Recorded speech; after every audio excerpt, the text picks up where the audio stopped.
Good morning. मैं Rahul Yadav Rahul Educare में आपका स्वागत करता हूं। दोस्तों, पिछली वीडियोज में हम लोगों ने एक्टिव से पैसिव बनाना सीख लिया था।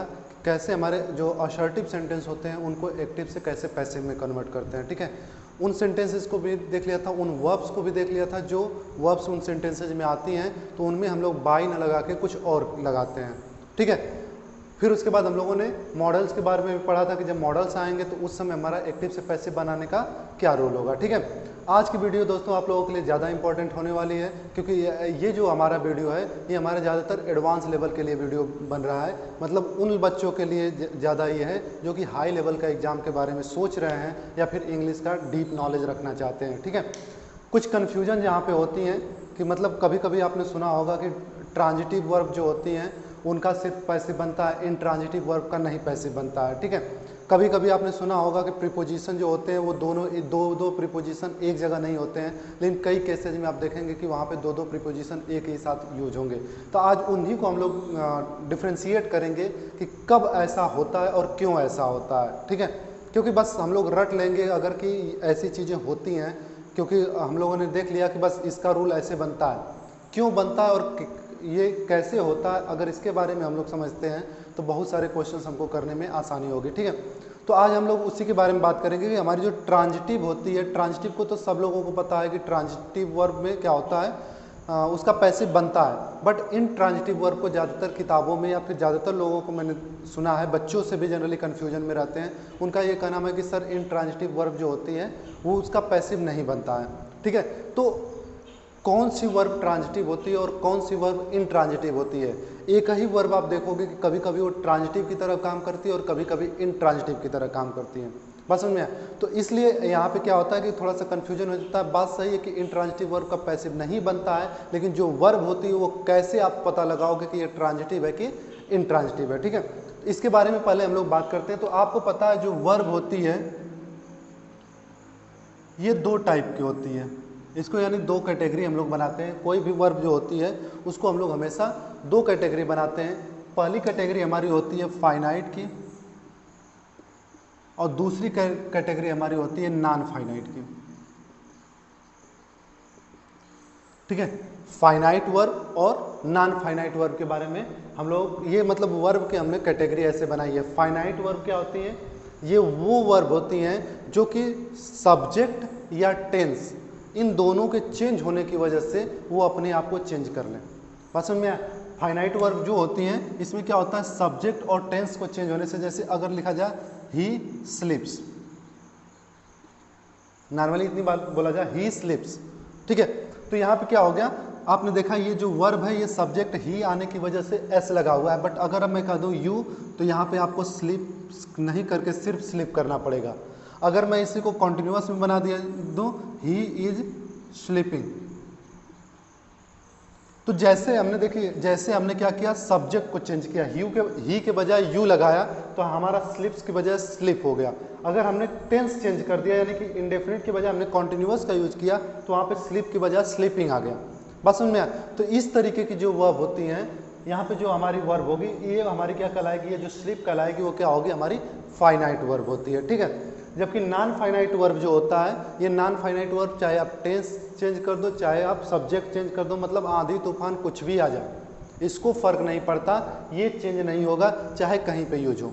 ठीक है, इसके बारे में हम लोग थोड़ी देर बाद देखते हैं। पहले हम लोग फाइनाइट के बारे में देखते हैं कि फाइनाइट हमारी वर्ब होती क्या है। ठीक है, तो देखिए फाइनाइट वर्ब भी हमारी जो होती है वो दो कैटेगरी की होती है। एक होती है हमारी ट्रांजिटिव और एक होती है हमारी इंट्रांजिटिव। ठीक है, एक होती है हमारी ट्रांजिटिव और दूसरी होती है हमारी इंट्रांजिटिव। अब यहाँ पे देखिए ट्रांजिटिव वर्ब और इंट्रांजिटिव वर्ब में क्या होता है, पहले तो इसको हम लोग अच्छे से समझते हैं कि होता क्या है ताकि हमको पैसिव बनाने में आसानी होगी। ठीक है, तो जो ट्रांजिटिव वर्ब होती है जनरली हम लोग क्या कहते हैं, ऐसी वर्ब जिसके साथ ऑब्जेक्ट हो, है ना। बहुत सारे बच्चों से मैंने सुना है कि वो कहते हैं कि ऐसी वर्ब जिसके पास ऑब्जेक्ट होता है उसे हम लोग क्या कहते हैं, ट्रांजिटिव वर्ब कहते हैं, और ऐसी वर्ब जिनके साथ ऑब्जेक्ट नहीं होता है उनको हम लोग क्या कहते हैं, इंट्रांजिटिव वर्ब होता है। ठीक है, लेकिन थोड़ी सी अपने डेफिनेशन में चेंजेस हमको करने पड़ेंगे। ऐसी वर्ब जिनको ऑब्जेक्ट की जरूरत पड़ती है उसको हम लोग ट्रांजिटिव कहते हैं, और जिसको ऑब्जेक्ट की जरूरत नहीं पड़ेगी वो क्या कहलाता है हमारा इंट्रांजिटिव। मतलब ये बिना ऑब्जेक्ट के ही सेंस कंप्लीट दे देगा, ठीक है। लेकिन ट्रांजिटिव वर्ब बिना ऑब्जेक्ट के सेंस को कंप्लीट नहीं करते हैं, ठीक है। जैसे अगर हम लोग बात करें ही इज, ही इज, अब ही इज मैंने कह दिया तो इज क्या हमारी वर्ब है। वर्ब का मतलब अब वह है, क्या है, कुछ तो बताना पड़ेगा। He is a boy, he is a girl, he is sorry she is a girl, या फिर कुछ ऐसे और भी चीजें आती हो तो यहाँ पे हम लोग क्या कर सकते हैं, इज से हम लोग सिर्फ कंप्लीट सेंस नहीं निकाल रहे हैं, इसका मतलब इसको जरूरत है एक ऑब्जेक्ट की। बात समझ में आया? तो इस वजह से ये क्या हो जाएगा आपका ट्रांजिटिव वर्ब हो जाएगा। बात समझ में आया? और इनट्रांजिटिव वर्ब क्या होता है, ये इसको कोई जरूरत नहीं होता है। जैसे अगर बोला जाए ही has died, he has died, अब यहाँ पे देखिए डाइड जो है, डाइड जो है वो क्या है, अब वो मर चुका है। कहां से ऐसा लग रहा है कि ये इनकम्प्लीट सेंस दे रहा है, पूरा का पूरा समझ में आ रहा है ना कि वो मर चुका है, काम खत्म, ठीक है। तो इसलिए ये जो डाई शब्द होगा ये आपका क्या हो गया, ये आपका हो गया इनट्रांजिटिव। बात समझ में आया? तो याद रखिएगा इसको जरूरत ही नहीं है कि इसके आगे कुछ और दीजिए। अगर कंप्लीमेंट के तौर पे आप कुछ कर दीजिए, जैसे ड्यू टू डिजीज, अगर नॉर्मली इतना बोल दिया जाए he died due to disease, बीमारी के कारण वो मर गया, ठीक है। तो वहां पे आपने कंप्लीमेंट दिया, उसका ऑब्जेक्ट नहीं आप दिया, सीधे सीधे आपने क्या दिया, कंप्लीमेंट दिया, ठीक है। तो कंप्लीमेंट्री जो वर्ड होते हैं या फिर कंप्लीमेंट्री जो हमारे क्लॉज की तरह होते हैं, उनके लिए हमारे पास क्या होता है, अलग से वो चीजें होती हैं, वो ऑब्जेक्ट नहीं कही जाती हैं, ठीक है। तो यहाँ पे डाई को हमको ऑब्जेक्ट की जरूरत नहीं है, जबकि यहाँ पे इज को हमको ऑब्जेक्ट की जरूरत पड़ती है, ठीक है। तो इस वजह से ये इज जो हो जाएगा वो किस में आएगा, आपका ट्रांजिटिव वर्ब में आएगा, जबकि डाई जो होगा वो किस में आएगा, आपका इंट्रांजिटिव वर्ब में आएगा, ठीक है। अब इसके बाद हम लोग बात करते हैं, ट्रांजिटिव इंट्रांजिटिव तो समझ में आ ही गया होगा। अब हम लोग बात करते हैं कि इनका पैसिव कैसे बनता है, ठीक है। अभी तक पिछली वीडियोज में जितने भी हम लोगों ने पैसिव बनाया, एक्टिव से पैसिव बनाया, सबके सब हमने क्या किया, ट्रांजिटिव वर्ब से किया, ठीक है। लेकिन यहाँ पे क्या होता है, कुछ कंफ्यूजन होता है। जैसे इंट्रांजिटिव वर्ब में कुछ लोग कहते हैं गो होता है, कम होता है, ठीक है, डाई होता है, अभी मैंने जो बताया, उसके अलावा स्लीप होता है, ठीक है। तो ये सब जो वर्ड होंगे ये सब के सब आपको किस में आते हैं, इंट्रांजिटिव में आते हैं। बात समझ में आया? लेकिन यहाँ पे भी थोड़ी बहुत चीज़ें जो होती हैं वो आपकी बदल जाती हैं। हाँ, कुछ जैसे अगर आपको डायरेक्टली समझना है कि कोई वर्ब ट्रांजिटिव है कि इंट्रांजिटिव है, तो याद रखिएगा, जैसे अगर मैं बोलूँ he is going to school, he is going to school, तो यहाँ पे क्या होगा, यहाँ पे गोइंग है और फिर उसके बाद आप कहोगे सर जी ये ऑब्जेक्ट है, नहीं, ये ऑब्जेक्ट नहीं है। ऑब्जेक्ट हमारा ये, चूंकि अगर नॉर्मली देखा जाए तो ये ऑब्जेक्ट की तरह काम कर रहा है, बट ये इनडायरेक्ट ऑब्जेक्ट है। ऑब्जेक्ट हमारे दो तरीके के होते हैं, एक डायरेक्ट ऑब्जेक्ट होता है और एक इनडायरेक्ट ऑब्जेक्ट होता है। तो जो डायरेक्ट ऑब्जेक्ट होता है ना, ये वो इस वर्ब का ऑब्जेक्ट होता है, ठीक है। जैसे अगर नॉर्मली बोला जाए ही आस्क मी, वो मुझसे पूछता है, ही आस्क मी, तो ये जो मी है ये इसके लिए ही लगा है, ही आस्क मी, समझ में आई बात? तो ये जो मी है ये ऑब्जेक्ट इसी का होगा, आस्क का होगा। लेकिन ये जो स्कूल है ना, ये गोइंग का ऑब्जेक्ट नहीं होगा। कभी भी किसी प्रीपोजिशन के साथ कोई नाउन जुड़ा हो तो ये जो नाउन होता है ना, ये इसी प्रीपोजिशन का ऑब्जेक्ट होता है, ठीक है, वो वर्ब का ऑब्जेक्ट नहीं है। और वर्ब का जो ऑब्जेक्ट होता है उसी को हम लोग डायरेक्ट ऑब्जेक्ट कहते हैं, और जो वर्ब का ऑब्जेक्ट नहीं होता उसको हम लोग क्या कहते हैं, इनडायरेक्ट ऑब्जेक्ट कहते हैं, ठीक है। तो इसलिए यहाँ पे क्या हो जाएगा आपका, इस तरीके का जब आएगा तो यहाँ पे आपका ये इनडायरेक्ट ऑब्जेक्ट है, यानी कि वर्ब का ऑब्जेक्ट नहीं है। और पैसिव बनाते समय हम लोग जो ऑब्जेक्ट से पिछली वीडियोज में हम लोग कर रहे थे ना, ऑब्जेक्ट से हम लोग सब्जेक्ट बना रहे थे, जो ऑब्जेक्ट से हमारा सब्जेक्ट बन रहा था पिछली वीडियोज में, वो ऑब्जेक्ट उस वर्ब का होता था। प्रीपोजिशन वाले ऑब्जेक्ट को हम लोग लेके नहीं जाते थे। बात समझ में आया? यानी कि अगर आपका किसी वर्ब के बाद प्रीपोजिशन आता है और उसके बाद कोई ऑब्जेक्ट आता है, तो वो ऑब्जेक्ट सिर्फ और सिर्फ किसका ऑब्जेक्ट होगा, प्रीपोजिशन का ऑब्जेक्ट होगा, वर्ब का ऑब्जेक्ट नहीं होगा। इसका मतलब उस ऑब्जेक्ट को हम लोग सब्जेक्ट बना के, सब्जेक्ट की तरह यूज करके पैसिव नहीं बना सकते। तो ज़्यादातर किताबों में आपको लिख दिया जाता है कि गो अगर आ जाए तो आप उसका पैसिव नहीं बना सकते, इसका पैसिव नहीं बनता है। बात समझ में आया? लेकिन आज मैं आपको बताने जा रहा हूं कि इसका पैसिव कैसे बनता है, ठीक है। थोड़ा सा और चीज़ों को समझते हैं। ऑब्जेक्ट के बारे में। जैसे अगर लिखा जाए ही वेट्स फॉर यू, ठीक है, ही वेट्स फॉर यू। अगर यहीं पे बोल दिया जाए शी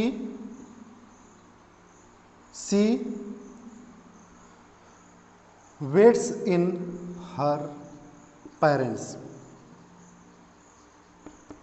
दो सेंटेंस हमारे पास है, ही वेट्स फॉर यू और सी वेट्स इन हर पेरेंट्स। तो यहाँ पे देखिए एक जगह वेट के बाद क्या आया है, फॉर आया है, और एक जगह वेट के बाद इन आया है। जनरली हम लोग पढ़ते हैं कि वेट के बाद क्या लगता है, फॉर लगता है, लेकिन वेट के साथ इन भी लगता है, ठीक है। अब यहाँ पे अंतर क्या होगा, देखिए वेट इन का मतलब होता है, वेट इन का मतलब होता है टू सर्व, टू सर्व यानी कि सेवा करना का, और वेट फॉर का मतलब होता है, वेट फॉर का मतलब होता है आपका इंतजार करना।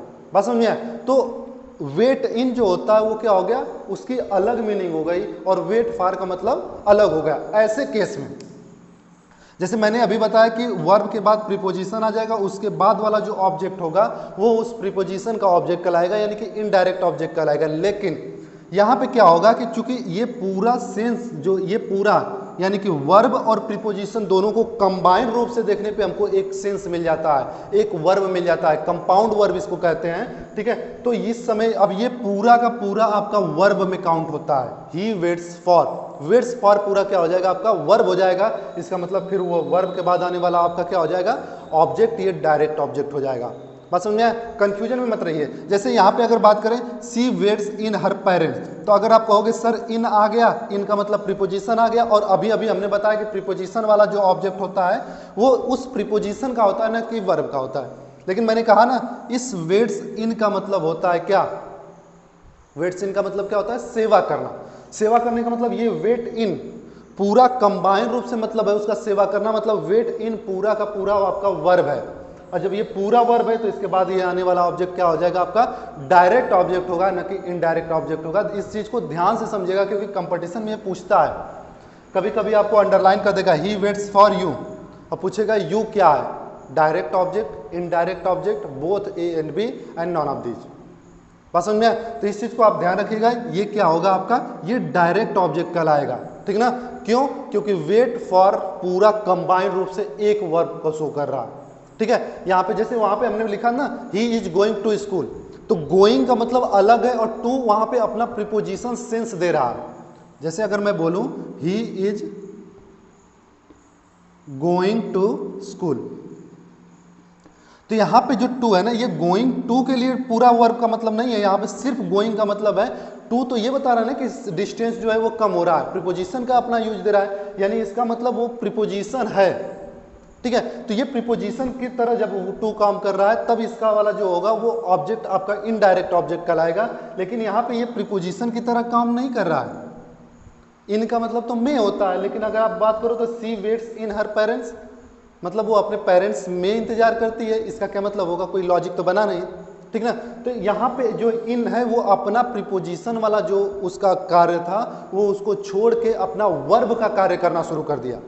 यहाँ पे जो फॉर है वो अपना वर्ब का काम कर रहा है, फॉर का इंग्लिश नहीं वो यूज कर रहा है, ठीक है। मतलब जो उसका प्रीपोजिशनल रूप है वो प्रीपोजिशनल रूप को ये छोड़ चुका है, ठीक है। लेकिन यहाँ का जो टू है वो अपना प्रीपोजिशन रखा हुआ है, यानी अपना प्रीपोजिशन रखा हुआ है, इसका मतलब ये हुआ कि इसके बाद वाला इनडायरेक्ट होगा। तो जब प्रीपोजिशन अपना खुद का रूप लेके चले तो उसका क्या होता है आपका, वो मतलब वो इनडायरेक्ट ऑब्जेक्ट के साथ आता है। लेकिन प्रीपोजिशन जो होता है वो वर्ब के साथ आ जाता है और वर्ब का काम करने लगता है, वर्ब की मदद करके एक नया सेंस देने लगता है, उस केस में वो डायरेक्ट ऑब्जेक्ट होता है, ठीक है। कुछ और एग्जांपल्स देख रहे हैं समझने के लिए, जैसे I am looking at you, I am looking at you, या फिर मैं कहूं I am looking for you, I am looking for you.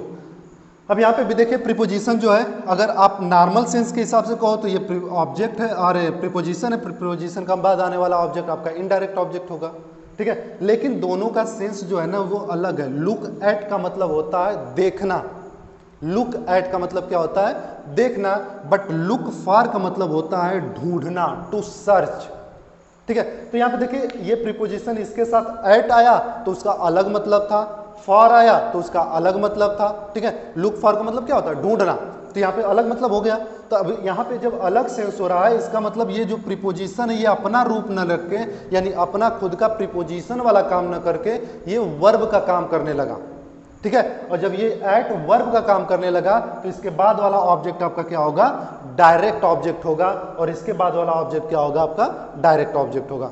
बात समझ में आया? समझ में आ रहा ना कि ये डायरेक्ट और इनडायरेक्ट ऑब्जेक्ट क्या होता है, क्योंकि डायरेक्ट इनडायरेक्ट ऑब्जेक्ट अगर आप समझ लेते हैं तो आपके लिए पैसिव बनाना एकदम ईजी हो जाएगा, ठीक है। चलिए इसको हम लोग पैसिव बनाने की सोचते हैं, ठीक है। पैसिव बनाते हैं कि पैसिव कैसे इसका बनेगा। जैसे अभी था I am looking for you, looking for you, ठीक है। या फिर इसी का मैंने दूसरा जो बनाया था पैसिव एक्टिव, क्या था, I am looking at you, I am looking at you, ठीक है। या फिर सी waits in her parents, in her parents, ठीक है। अब मान लीजिए आपको ये एक्टिव दे दिया गया और इसको आपको पैसिव बनाना है, ठीक है ना। तो अब देखिए ये पूरा का पूरा तो हमारा वर्ब है, पूरा का पूरा वर्ब है। इसका मतलब जो ये ऑब्जेक्ट है ना, इस ऑब्जेक्ट को ही, क्योंकि अब ये डायरेक्ट ऑब्जेक्ट हो गया और मैंने बताया कि पैसिव बनाते समय हम हमेशा डायरेक्ट ऑब्जेक्ट को ही ले जाते हैं, इनडायरेक्ट ऑब्जेक्ट को कभी भी सब्जेक्ट नहीं बनाया जाता, ठीक है। यानी कि आपका डायरेक्ट ऑब्जेक्ट हो गया तो यू को आप सब्जेक्टिव केस में लेकर जाइए तो क्या बनेगा, यू का यू ही बनने वाला है, ठीक ना। उसके बाद इज एम आर के साथ हमारा क्या होता है, बीइंग जुड़ता है पैसिव में, तो यू आर, उसके बाद हो जाएगा बीइंग, यू आर बीइंग, उसके बाद लुक का थर्ड फॉर्म लुक्ड, और यहाँ पे इसके साथ फॉर लगा रहेगा।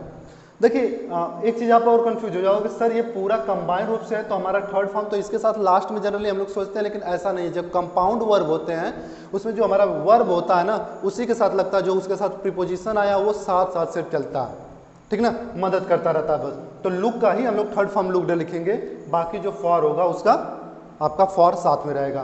तो you are being looked for, और उसके बाद ये पूरा आपका वर्ब है, फिर से इसका रूप सोचिएगा, आप प्रीपोजिशन की तरफ फॉर को मत लीजिएगा, ठीक ना। अब ये वर्ब हो गया तो फिर हमारा रूल क्या कहता है कि उसके बाद बाई लगाइए और सब्जेक्ट को ऑब्जेक्टिव केस में लिखिए, मीन्स ये हो जाएगा बाई और आई का हो जाएगा ऑब्जेक्टिव केस मी, ठीक है। You are being looked for by मी।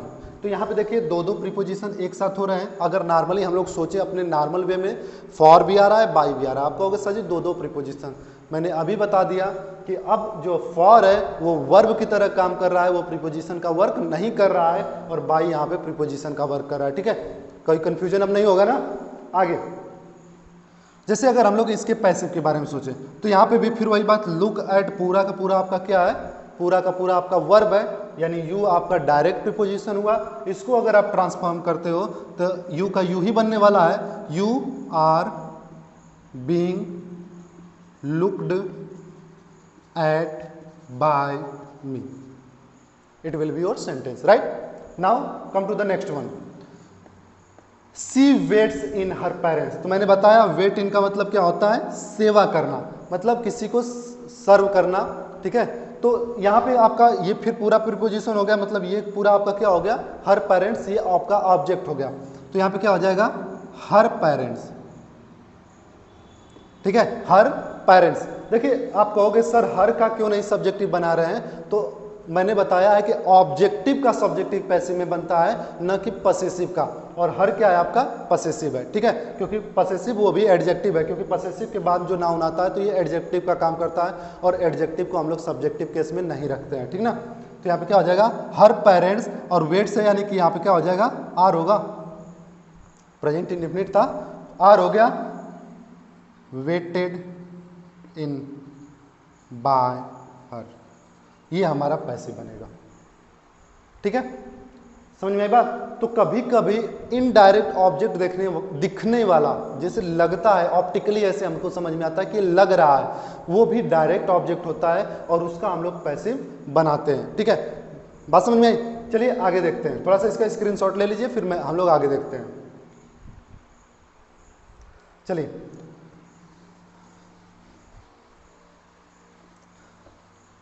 अब हम लोग थोड़ी सी बात करते हैं अपना, जैसे ये था ना, I am going to school,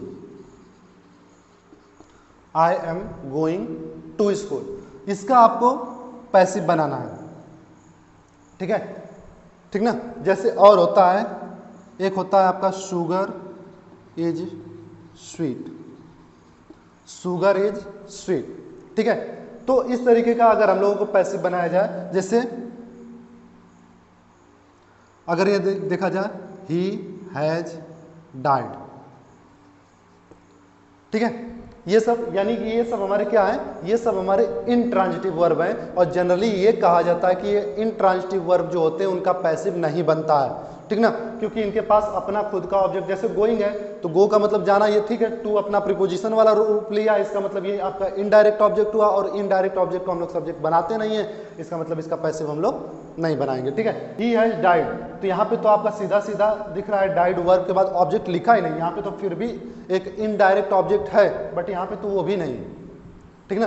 तो जनरली हम लोग ये कहते हैं कि ये नहीं बनता है, और आप लोगों के लिए भी ध्यान से मेरी बातों को सुनिएगा, ये आपके एकेडमिक लेवल पे नहीं बनता है, किताबों में आप जनरली पढ़ोगे तो नहीं बनता है, लेकिन जब हाई लेवल पे हम लोग चलते हैं, क्योंकि मैंने आपको शुरू में ही बताया था कि स्टार्टिंग जब हम लोगों ने किया था अपना वीडियो शुरू करना पैसे पे, तो मैंने कहा था कि हम लोग बेसिक से पूरे एडवांस लेवल तक चलने वाले हैं, मतलब पैसिव से रिलेटेड जो कुछ भी आपको आने वाला है, जैसी भी इनकी दुनिया बनेगी, उसको हर तरीके की दुनिया को हम लोग टच करने वाले हैं, ठीक है। एकेडमिक लेवल पे generally I am going to school जो होता है वो नहीं बनता है, ठीक है। शुगर इज स्वीट इसको नहीं बनाया जाता है, ही हैज डाइड इसको नहीं बनाया जाता है, ठीक है। लेकिन जब आप एडवांस लेवल पे जाते हैं तो एग्जाम में क्वेश्चन पूछ देता है, ठीक है। जैसे पीएचडी लेवल पे, टीएचडी लेवल पे ऐसे क्वेश्चन आते हैं, शुगर इज स्वीट बताइए इसका पैसिव क्या होगा, ठीक ना। तो जब आप हाई लेवल पे जाते हैं, अपने सब्जेक्ट में जब जाते हैं, ठीक है, ये जनरली जो ऐसी जगहों पे जहाँ पे कंपटीशन हो रहा है कि हर सब्जेक्ट आता है और उसमें इंग्लिश एक छोटा सा पार्ट है, उसके लिए ये नहीं है, ठीक ना। लेकिन जो इंग्लिश में ही अपना करियर बनाना चाहते हैं ये उनके लिए है, क्योंकि वहाँ पे आपको चीज़ें आएंगी, ठीक ना। दूसरी चीज़, ऐसे क्वेश्चंस आपको जो होते हैं, देखिए कुछ ऐसे क्वेश्चन जो ट्रिकी क्वेश्चंस होते हैं ना, जब आपको गांव में या फिर आपके घरों पे आपके अगल बगल के आपके पड़ोसी या फिर कोई भी इंसान जो ये जानना चाहेगा कि आपको आता कितना है, ठीक है, जब वो क्वेश्चन करेगा आपसे, ठीक है, या फिर कहीं आप इंटरव्यू में जाते हैं, ठीक है, रिटन एग्जाम में नहीं आता, बट इंटरव्यू में अगर आप जाते हो और पता चलता है कि आप इंग्लिश जानते हो, तो वो इंसान जो होते हैं वहाँ से आपको ऐसे क्वेश्चन जरूर पूछे जाते हैं, sugar is sweet, what will be its passive, ठीक है, I am going to school, what will be its passive, he has died, what will be its passive, ठीक है। और आप जनरली किताबों में पढ़े रहते हैं कि इसका पैसिव नहीं बनता है, और आप कहते हो सर इसका पैसिव नहीं बनता है, वहीं पे आपकी नेगेटिव मार्किंग शुरू हो जाती है, ठीक है। तो देखिए ऐसे को पैसिव बनाने के लिए हमको क्या करना पड़ता है, कुछ न कुछ क्लॉज जोड़ना पड़ता है, ठीक है। ऐसे पैसिव जब हम लोग बनाते हैं तो क्या करते हैं, कोई न कोई क्लॉज जोड़ते हैं। कैसा क्लॉज, जैसे अगर हमको ये करना हो, इसका एक्टिव का पैसिव बनाना हो, I am going to school, मैं स्कूल जा रहा हूँ, मतलब ऐसे का आप पूरा का पूरा ये जो सेंटेंस होगा ना, पूरा का पूरा एज इट इज लिख देंगे, उसके बाद अपना क्लॉज जोड़ेंगे, व्हेन स्कॉल्डेड, व्हेन स्कॉल्डेड मतलब मुझे जब डांटा गया ना तब मैं स्कूल जा रहा हूं, समझे बात को। तो मुझे डांटा गया, अब मेरी पहली वीडियो को जरा आप याद करिएगा, मैंने पैसिव बताया था, बोला था कि जो काम कर रहा है वो नहीं होना चाहिए, जो काम किया गया वो नहीं होना चाहिए, तो काम किसने किया, देखिए ये काम मैं ही कर रहा हूं तो इसका पैसिव नहीं बनने वाला है, क्योंकि मैंने कहा ना कि जो डूअर ऑफ एक्शन अगर वहां पे होगा उसका पैसिव बनेगा ही नहीं, तो वो तो एक्टिव में आएगा, तो एक्टिव में का कभी हम लोग थर्ड फॉर्म यूज नहीं करेंगे कॉन्टिन्यूअस में, ठीक है। लेकिन स्कॉल्डेड किसने डांटा ये बात इस सेंटेंस में नहीं दिया गया, इसलिए इस वर्ड का हमारा पैसिव बनेगा और हमेशा थर्ड फॉर्म में जाएगा, ठीक है। I am going to school when scolded, मतलब मैं स्कूल जा रहा हूं जब मुझे डांटा गया, ठीक है, यानी जब मुझे डांटा गया तो मैं स्कूल जा रहा हूं। तो इस तरीके से आपको ये ऐसे इंट्रांजिटिव वर्ब के क्या होते हैं, पैसिव बनाने पड़ते हैं, ठीक है। जैसे शुगर इज स्वीट, अगर इसके हम लोग बात किए जैसे शुगर इज स्वीट, तो इसका क्या बनेगा, आप सेम वही लिखोगे, शुगर इज स्वीट, ठीक है। यहां पे आप लिख सकते हो when tested, when tested, sugar sweet होता है जब उसको चखा जाता है, टेस्ट किया जाता है, तभी ना वो स्वीट लगेगा। तो ऐसे करके आपको ये क्लॉज जोड़ना पड़ेगा। When scolded, when tested, he has died,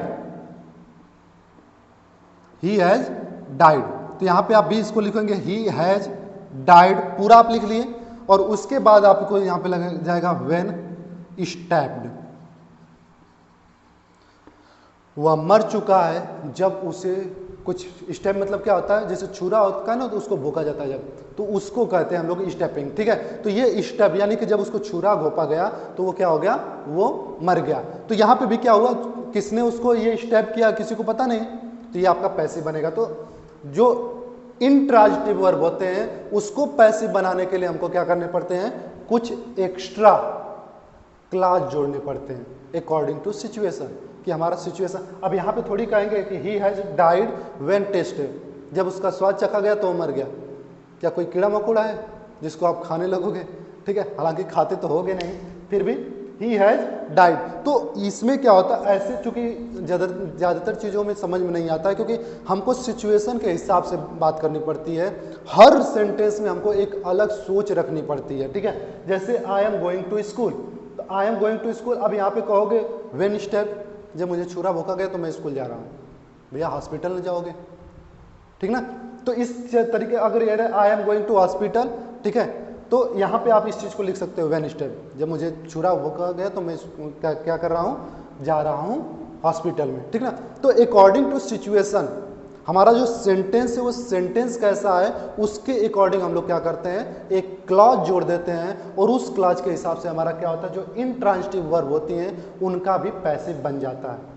बस समझ में आया? तो इस तरीके के सेंटेंसेस को थोड़ा आप ध्यान से देखिएगा और समझने की कोशिश कीजिएगा। मेनली वो क्लॉज जोड़ना ज़्यादा इंपॉर्टेंट है कि आप कैसे इसको क्लॉज को जोड़ रहे हैं। ठीक है, तो इसका भी स्क्रीनशॉट लीजिए, ये ज़्यादा इंपॉर्टेंट है।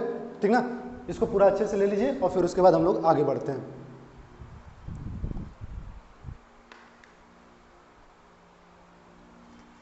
ठीक है, हो गया होगा। तो ये हमारे थे फाइनाइट वर्ब। इसके अलावा और भी हमारे पास फाइनाइट वर्ब पड़े हुए हैं। थोड़ा सा हम लोग पूरा स्ट्रक्चर अभी ले लेते हैं, फिर बाकी नेक्स्ट वीडियो में देखा जाएगा। जैसे हमारे पास मैंने बोला कि ट्रांजिटिव और इंट्रांजिटिव, ये दो वर्ब होती हैं। ठीक है, हमने आपको बताया ट्रांजिटिव के कैसे पैसिव बनते हैं। ऐसे वर्ब जो इंट्रांजिटिव होते हैं बट वो भी ट्रांजिटिव की तरह काम करते हैं, उनके कैसे पैसिव बनते हैं। और जो सिर्फ और सिर्फ ट्रांजिटिव होते हैं और ट्रांजिटिव की तरह काम भी करते हैं, उनका पैसिव कैसे बनता है, हमने इस वीडियो में अच्छे से उसको देख लिया। ठीक है, जैसे जो ट्रांजिटिव होगा उसका पैसिव तो हम लोग पीछे देख ही चुके थे। जो ऐसे होते हैं कि वो इंट्रांजिटिव वर्ब होते हैं बट ऐसा वो वर्क करते हैं कि वो ट्रांजिटिव की तरह काम करते हैं वहाँ पे, तो उस केस में हम लोग, जैसे मैंने प्रीपोजिशन वाला जो बताया, ठीक है, उसके बाद इंट्रांजिटिव के लिए हम लोग अलग से क्लॉज जोड़ते हैं। ठीक ना, उसके बाद ये जो ट्रांजिटिव होता है ना, ये भी दो भागों में बढ़ता है, या आप कह सकते हैं तीन भागों में बढ़ता है। जो ट्रांजिटिव वर्ब होता है ये भी आपका तीन पार्ट में होता है। एक होता है आपका हेल्पिंग वर्ब, एक होता है मेन वर्ब, और एक होता है मार्जिनल वर्ब। मार्जिनल वर्ब, ठीक है। हेल्पिंग वर्ब वो वर्ब होती है जो कि हेल्प करती है वर्ब का, जैसे मैंने बताया इज। ठीक है, तो इज को मैंने कहा ना कि ये इंट्रांजिटिव होती है। क्यों? क्योंकि ये इज जो होती है वो आपकी क्या होती है, ट्रांजिटिव होती है। मैंने बताया क्योंकि ट्रांजिटिव का क्या होता है, उसके साथ हमेशा हमेशा आपको एक हेल्पिंग वर्ब चाहिए ही चाहिए। बात समझ में आया? तो ये चीज़ ध्यान रखिएगा। उसके बाद मेन वर्ब, ठीक है, मेन वर्ब को तो गो कम जो होता है ये सबको आप कह सकते हो, लेकिन फिर वही बात है कि गो और कम तो कहोगे सजी इंट्रांजिटिव होता है। मैं एक और एग्जांपल आपको देता हूँ, जैसे गवर्नमेंट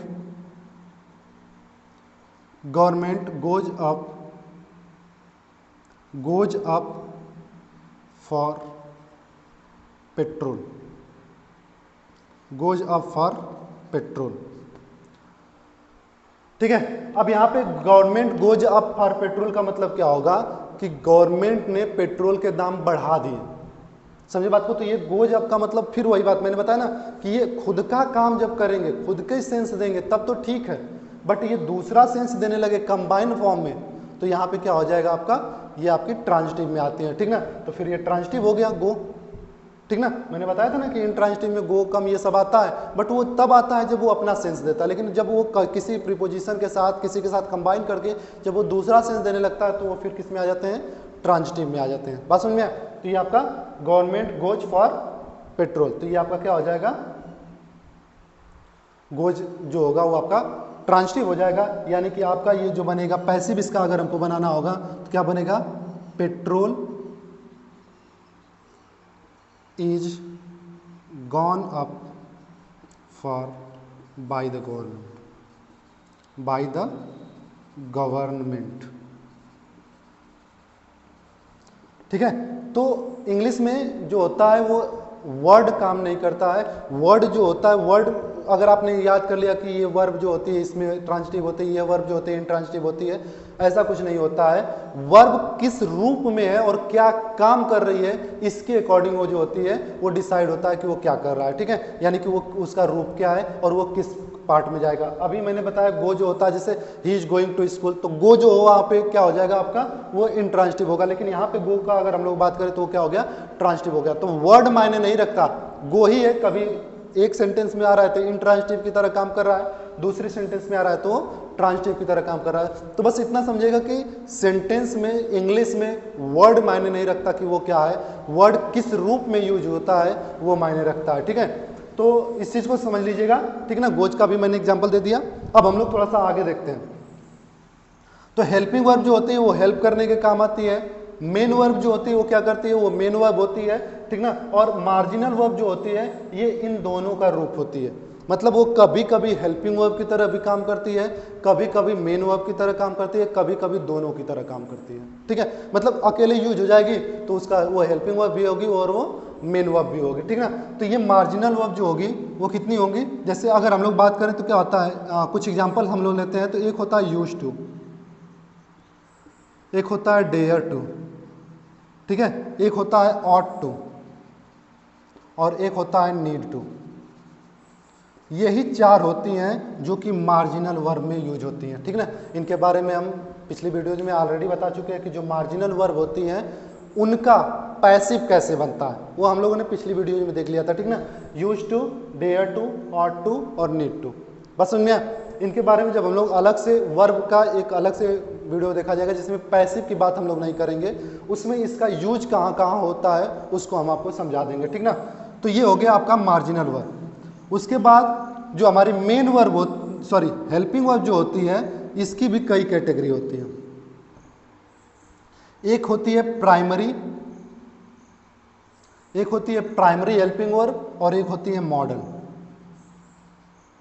ठीक है, प्राइमरी और मॉडल। मॉडल जो होते हैं टोटल 9 होते हैं। कौन से, can, could, may, might, will, shall, would, should और must.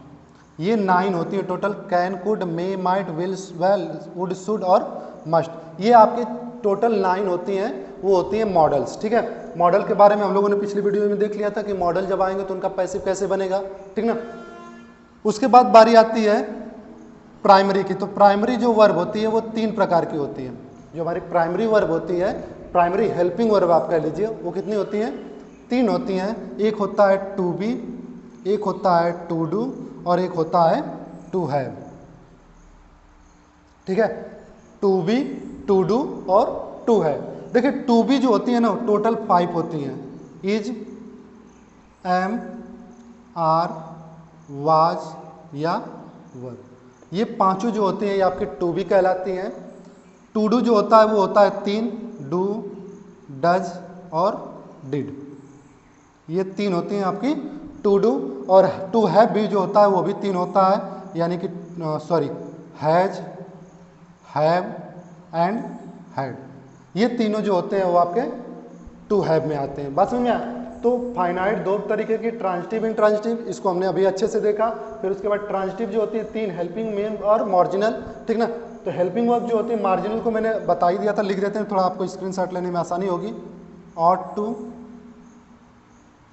To, dare to, need to and use to. ये जो होती हैं ये आपकी 4 ठो जो होती हैं वो मार्जिनल वर्ब होती हैं।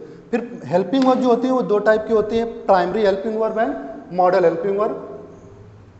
प्राइमरी जो होती है वो 3 होती हैं, to be, to do and to have. कभी कभी क्या होता है कि जब एग्जाम में हम लोगों को जाता है तो वहाँ पे ब्लैंक करके ऑप्शन में दे देता है कि इसमें टू बी भरिए। एकेडमिक लेवल की बात कर रहे हैं हम, यहाँ पे क्या कर देगा आपको टू बी भरिए। तो टू बी का मतलब क्या होगा, इज एम आर या फिर वाज वर्ब। प्रेजेंट में रहा तो इज एम आर, पास्ट में रहा तो वाज वर्ब। उसी तरीके से टू डू में डू, डज और डिड आता है। टू हैव में हैज, हैव और हैड आता है, ठीक है ना। उसके बाद अगर हम लोग मॉडल की बात करें तो मॉडल में टोटल 9 होते हैं, can, could, may, might, shall, should, will, would और मस्ट, ठीक है। तो इस तरीके से हमारा पूरा ये फाइनाइट वर्ब का पूरी दुनिया है, ठीक ना। अब बचती है हमारी नॉन फाइनाइट वर्ब, तो इसका थोड़ा स्क्रीनशॉट ले लीजिए ताकि मैं इरेज करके नॉन फाइनाइट वर्ब को एक्सप्लेन करूं, ठीक है।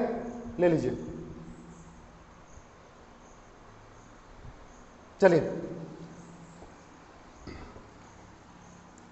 हम लोग थोड़ा सा नॉन फाइनाइट वर्ब्स को पढ़ते हैं, ठीक ना।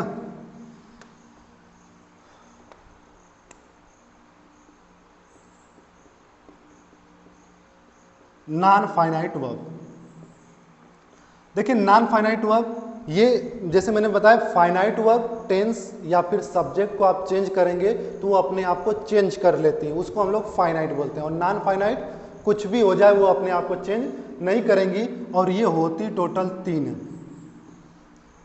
नॉन फाइनाइट वर्ब कितनी होती हैं, 3 होती हैं। एक होता है हमारा इन्फिनिटिव, एक होता है हमारा जीरंड, एक होता है हमारा पार्टिसिपल, ठीक है। Infinitive, gerund and participle. Infinitive क्या होता है, ये होता है two plus verb first form. कहीं पे याद रखिएगा ये मेन वर्ब की तरह नहीं आएगा, मैं इसके बारे में और अच्छे से आपको बताऊंगा।